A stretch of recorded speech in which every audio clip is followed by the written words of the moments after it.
बात तब की है जब मैं 3 या 4 साल का रहा होऊंगा। उस समय हम गांव में ही रहते थे। मुझे रोज रात को खिड़की के बाहर एक औरत दिखाई देती थी।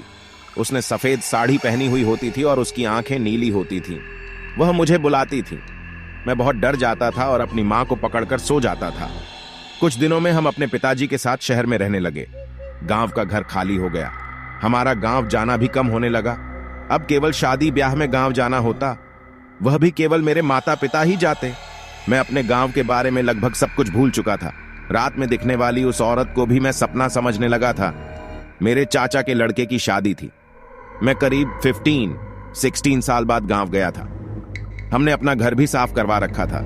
हम अपने घर में ही रुके थे। एक रात अचानक मेरी नींद खुली। मैंने खिड़की से बाहर देखा तो मुझे वही औरत नजर आई। उसकी नीली आंखें चमक रही थीं और वो मुझे पहले की तरह बुला रही थी।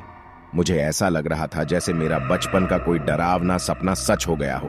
मैं काफी डर गया और भगवान को याद करने लगा। मैंने जल्दी से खिड़की बंद कर दी। उस रात मुझे नींद नहीं आई। मैं अगले दिन से अपने घर पर नहीं सोया और उसके बाद से मैं गांव भी नहीं गया।